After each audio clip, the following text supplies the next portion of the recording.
South Africa और Netherlands की करते हैं बात। सो बड़ा क्वेश्चन ये आने वाला है क्योंकि भाई साउथ अफ्रीका कभी जीती तो नहीं है ना। तो will this be another tournament जहाँ पे वो पहुँचेंगे और चोक हो जाएंगे एंड में। I really didn't want to use the C word, पर क्या करूँ मैं, क्योंकि अभी तक इस टीम का इतिहास यही बताता है। पर बहुत सारे लोगों का ये भी मानना है कि चीज़ें बदलने वाली हैं, कुछ अलग हो जाएगा।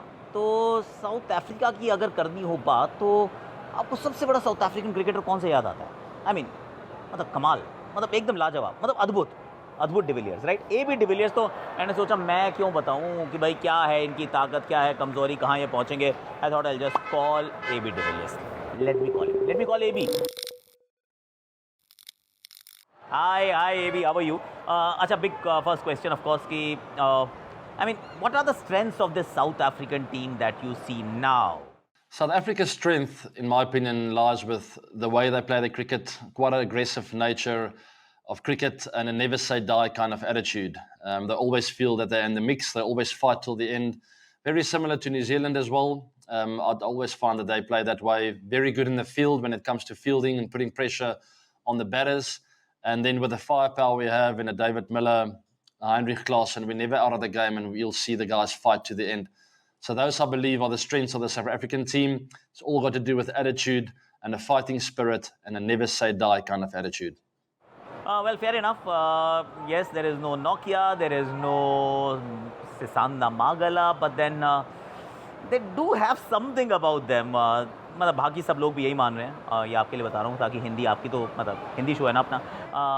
बाकी भैया इसका थोड़ा सा ज़रा सबटाइटल कर लेना।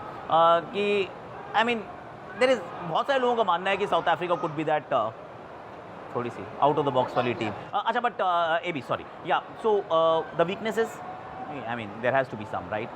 The weaknesses of the South African side is purely that they haven't won a lot of games in the last few years. They're not number 1 or 2 in the world, which is always a little bit of a concern. You want to be in the top 2 or 3 going into a World Cup. You want to be playing really good cricket. So there's one little bonus. They've won against Australia in that series at home. There's one little light at the end of the tunnel.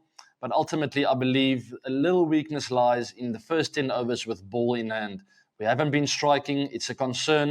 And hopefully, Kagiso Rabada and co figures it out going into this World Cup. Okay, so what about the opportunities, AB? I mean, किसके लिए, कितना?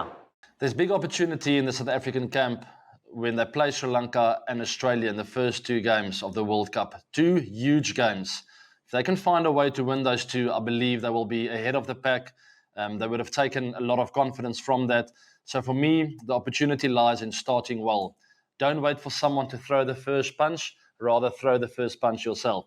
And I think that would be the motto for South Africa going into this World Cup. Sri Lanka in that first game, stamp your authority. And then we've beaten Australia not too long ago, 3 in a row. And Australia will be thinking about that. It will be in the back of their minds. If we can win that one, thinking that we might have the mental edge, hopefully we get through there. There's huge opportunity if South Africa start well in this World Cup. Okay, then what is the strategy? I mean, ये थोड़ी difficult conditions होने वाली हैं. There is Tabriz, there is Keshav, but what about the strategies in general? So game plan for South Africa going into this World Cup. With the bat in hand, I believe Quinton de Kock and Bavuma to start well and to set that foundation with Klaassen, Markram and Miller. Really explosive batters, a lot of experience. They've played a lot of IPL games who can come in and really control that innings. Big scores is the name of the game for South Africa in this World Cup. I feel we'll have to get a lot of 300 plus scores to stand a chance because our bowling attack have been struggling a bit.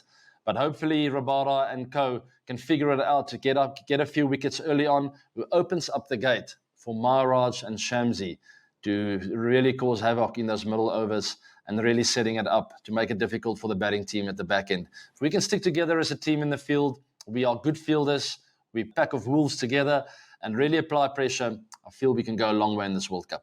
अच्छा AB, last but not the least, what's your prediction? I mean, where will this team reach? क्या ये पहुंच सकती है semi-final? I mean, can they win the trophy actually? Yes, I see South Africa going a long way in this World Cup. I see them at least finding their way to the semi-finals. I'm quite optimistic about this team and I really hope they go all the way. I feel they're going to have a crunch game either in the quarters or the semis, which if they do win will boost them so much that they might just go all the way. So I see South Africa winning this World Cup. I know India are favourites, so it's not easy. There are also a lot of other teams playing good cricket. But I think the semi-finals is going to be the clincher. If we can get that one, then I see South Africa lifting the World Cup trophy 2023. Thank you so much, thanks a lot. Of course this was, ये थे AB de Villiers, अद्भुत de Villiers. इन्होंने बता दिया south Africa के बारे में। मुझे लग रहा है कि ना 50-50 रहेगा। बाय द वे मैं एक्चुअली हूँ मैदान पर, और बहुत सारा हमारे पीछे क्राउड है जो कि बहुत शोर भी मचा रहा है। तो मैं ज़रा इनको बोलता हूँ थोड़ा सा शांत हो जाएं। तब तक मैं आपको एक छोटी सी ब्यूटीफुल सी हिज स्टोरी हमारी रहती है ना एनिमेशन वाली, वो आपको दिखाता हूँ, और फिर करेंगे नेदरलैंड्स की बात, वो भी तो है ज़रूरी।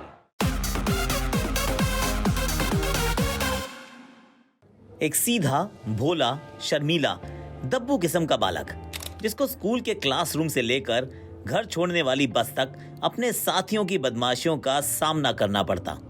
कभी साथी तो कभी सीनियर्स अक्सर उसके भोलेपन की वजह से ज्यादा छेड़ा करते, लेकिन तब शायद किसी को जरा भी अंदाजा नहीं होगा कि यही लड़का आगे चलकर उनके देश की क्रिकेट टीम का कप्तान बनेगा। बदमाशियों को बर्दाश्त करने की क्षमता उसको मानसिक रूप से इतना मजबूत कर देगी कि वो 10-10 घंटे पिच पर खड़े रहकर वर्ल्ड क्लास गेंदबाजों से पानी मंगवा देगा। जी हाँ, हम बात कर रहे हैं वेस्ट इंडीज के टेस्ट कैप्टन क्रेग ब्रैथवेट की। 1 दिसंबर 1992 को ब्लैक रॉक, बारबाडोस में जन्मे क्रेग ब्रैथवेट ने वेस्ट इंडीज क्रिकेट में अपना एक अलग मुकाम बनाया है। 87 टेस्ट मैचेस में कैरेबियाई टीम का प्रतिनिधित्व कर चुके क्रेग ब्रैथवेट T20 क्रिकेट की चकाचौंध से बिल्कुल अलग कॉपी बुक क्रिकेट खेलने वालों के लिए बहुत बड़ी प्रेरणा है। हैरानी की बात यह है कि जिस महाद्वीप का बच्चा गेल, रसेल, ब्रावो, पोलार्ड, नारायण बनना चाह रहा हो, वहां क्रेग जैसा भी एक खिलाड़ी है जिन्हें टेस्ट क्रिकेट खेलना है, पैसों की चकाचौंध में खोने से बचे रहना है। 12 साल के अपने टेस्ट करियर में क्रेग ब्रैथवेट ने एक भी अंतर्राष्ट्रीय T20 नहीं खेला है। लोग हैं और लोगों का काम है इंटरनेट पे कुछ भी सर्च करना, तो क्रेग ब्रैथवेट के बारे में लोग 2 बातें जरूर जानना चाहते हैं। पहली, क्या क्रेग कार्लोस ब्रैथवेट के भाई हैं? कौन से कार्लोस ब्रैथवेट? याद है ना, जिन्होंने बेन स्टोक्स के आखिरी ओवर में लगातार 4 छक्के मारकर इंग्लैंड के जबड़े में हाथ डालकर T20 वर्ल्ड कप की ट्रॉफी छीन ली थी। दोनों में समानताएं जरूर हैं, जैसे दोनों वेस्ट इंडीज की कप्तानी कर चुके हैं, दोनों एक ही स्कूल में पढ़े भी हैं, दोनों आते भी बारबाडोस से ही हैं। लेकिन गूगल पर रिश्ता ढूंढने वालों के लिए बता दें कि इन दोनों का आपस में कोई रिश्ता नहीं है। दूसरा जो रिश्ता ढूंढा जाता है वो है रॉबिन फेंटी के साथ। अब रॉबिन फेंटी हैं कौन? भाई, कब से थिरक रहे हो तुम उनकी धुन पर? चलो बता देता हूँ, पॉप लेजेंड रिहाना की बात कर रहा हूँ। चलिए फिर से थोड़ा फ्लैशबैक में चलते हैं। तो स्कूल के दिनों में जब क्रेग ब्रैथवेट को लोग परेशान किया करते थे, तो उनको अपने से कुछ 4 साल बड़ी रिहाना मिली। रिहाना उनकी सीनियर थी, लेकिन बस में साथ ही आती जाती थी। क्रेग को जब बच्चे परेशान करते तो रिहाना उनके बचाव में तुरंत खड़ी हो जाती, और कई बार तो उन्होंने बदमाश बच्चों की पिटाई भी की। रिहाना और क्रेग की दोस्ती स्कूल के बाद से आज तक कायम है। कभी क्रेग और उनके टीममेट्स फ्रंट रो में बैठकर रिहाना का कॉन्सर्ट देखते, तो कभी रिहाना क्रिकेट ग्राउंड पर क्रेग को खेलते देखने पहुंच जाती। लेकिन जिस मसाले की तलाश में इंटरनेट पे ये तमाम ढूंढा खखोरी मचाई जा रही है, उसकी पुष्टि ना कभी क्रेग ने की और ना ही रिहाना ने, और ना ही हम करने वाले हैं। और अब तो रिहाना की शादी रॉकी के साथ हो भी चुकी है, जिनके साथ उनके 2 बच्चे भी हैं। क्रेग ने अपने टेस्ट करियर में कई ऐसे मुकाम हासिल किए हैं जिन तक पहुंचना क्रिकेट के लंबे फॉर्मेट खेलने वाले हर खिलाड़ी का सपना होता है। क्रेग पाकिस्तान के खिलाफ एक टेस्ट मैच में बतौर ओपनर दोनों पारियों में नाबाद रहने वाले एकमात्र बल्लेबाज हैं। तो वहीं वेस्ट इंडीज के लिए एक टेस्ट में सर्वाधिक गेंदें खेलने का रिकॉर्ड भी ब्रैथवेट के नाम ही है। थोड़ा चौंकाने वाला है, लेकिन क्रेग ने सच में एक टेस्ट मैच में 675 गेंदें खेलकर ब्रायन लारा द्वारा ऐतिहासिक 400 रन की पारी में खेली गई 582 गेंदों को भी पीछे छोड़ दिया था। 87 में से तकरीबन 76 टेस्ट मैचेस क्रेग ने लगातार खेले हैं। बुलावायो में जिम्बाब्वे के खिलाफ क्रेग ने मैच के 5 दिन बल्लेबाजी भी की थी। Craig Brathwaite West Indies test team का एक ऐसा सितारा जो T20 की चकाचौंध में खो नहीं गया। आज भी वो वेस्ट इंडीज के लिए टेस्ट खेलते हैं और टेस्ट में बड़ा नाम करते हैं, बड़ा काम करते हैं।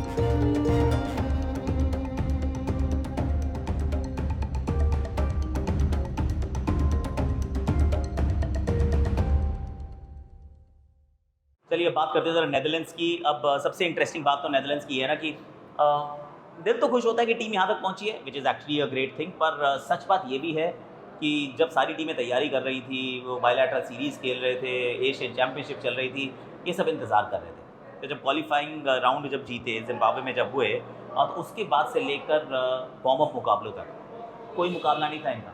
They didn't have a game, मतलब कोई इंटरनेशनल गेम ही नहीं है, स्केड्यूल्ड ही नहीं है। क्यों मालूम?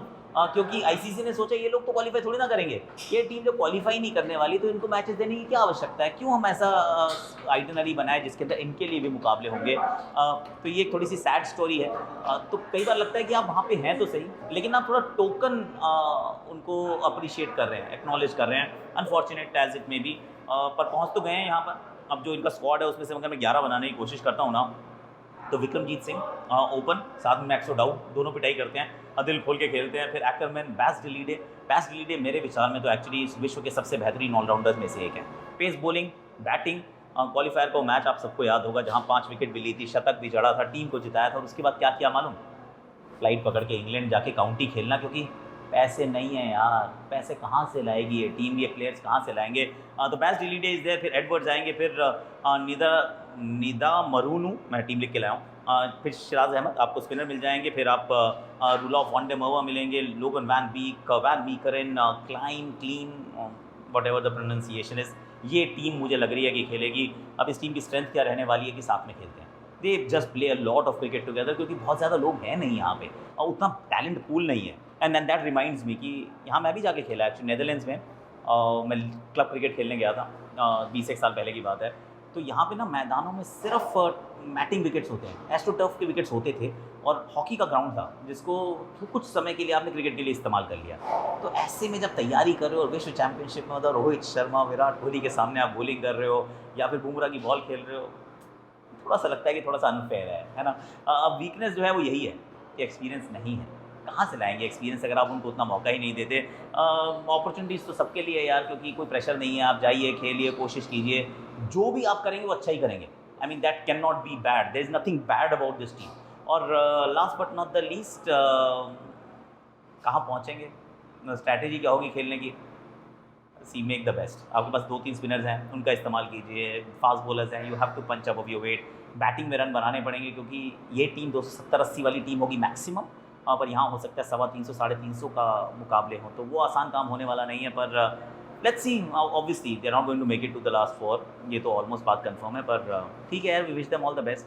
अच्छा लगता है कि अगर कोई टीम खेलती है associate nation, they been around for a while, really hope कि अच्छा करें। आज के लिए वैसे मेरे पास इतना ही है, क्योंकि मेरा अगला कमेंट्री का स्टेंट भी शुरू होने वाला है। लेट मी, और बताइएगा ज़रूर कैसा लगा आपको आज का शो। AB डिविलियर्स के लिए कोई मैसेज हो वो भी दे देना, हैशटैग आकाशवाणी फैमिली के वो भी मेंबर बन गए हैं अब। और वो हमारी एनिमेशन कैसी लगी वो भी बताइएगा, कि वो फेस स्टोरी कैसी थी, बताना ज़रूर। अभी चलते हैं, आ रहे हैं भाई, बुला रहे हैं, वो जाना पड़ेगा।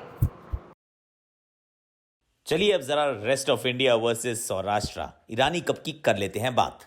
हनुमा विहारी ने जीता एक बहुत ही महत्वपूर्ण टॉस और टॉस जीत के बल्लेबाजी करने का फैसला लिया। राजकोट की ये पिच स्पिनर्स के लिए बहुत मददगार थी, थोड़ा सा बाउंस अनइवन था, और सच्चाई ये है कि पूरे दिन में मात्र 16 ओवर की फास्ट बॉलिंग करवाई जयदेव उनादकट के सौराष्ट्र ने। साई सुदर्शन ने बल्लेबाजी बहुत कमाल की। जहां से उन्होंने वो टाटा IPL का फाइनल छोड़ा था, वहीं से ईरानी कप की है शुरुआत। एक जीवनदान जरूर मिला, स्टंपिंग का एक मौका था जो विकेट कीपर चूक गए, लेकिन उसके बाद बहुत ही शानदार बल्लेबाजी की और मैच्योरिटी के साथ अपनी टीम को एक अच्छे टोटल तक पहुंचाया। शुरुआत तो बहुत सारे बल्लेबाजों को मिली, लेकिन कोई भी रेस्ट ऑफ इंडिया का बल्लेबाज अर्धशतक के पार पहुंच नहीं पाया। मयंक अग्रवाल ने स्पिनर के सामने थोड़ा काउंटर अटैक जरूर किया, पर वो भी आउट हो गए और एक एक करके रेगुलर इंटरवल्स पे विकेट्स गिरते रहे। पर अंत में 298 रन 8 विकेट के नुकसान पे। यह अगर पुरानी राजकोट की पिच होती तो हम कहते कि एडवांटेज सौराष्ट्र, लेकिन जिस प्रकार से ये पिच मदद कर रही है स्पिनर्स को, पहले ही दिन ये कहना उचित होगा कि रेस्ट ऑफ इंडिया के पास बढ़त तो नहीं है, लेकिन पकड़ ज़रूर है। और जितने भी रन बनाएंगे दूसरे दिन की शुरुआत में, सौराष्ट्र के लिए बल्लेबाजी कठिन होगी। एंड माइंड यू, सौराष्ट्र को आखिरी बल्लेबाजी करनी है, चौथी इनिंग्स में बल्लेबाजी सौराष्ट्र को करनी है। तो फिर बिल्कुल भी अनुचित नहीं है कहना कि रेस्ट ऑफ इंडिया का पलड़ा भारी है।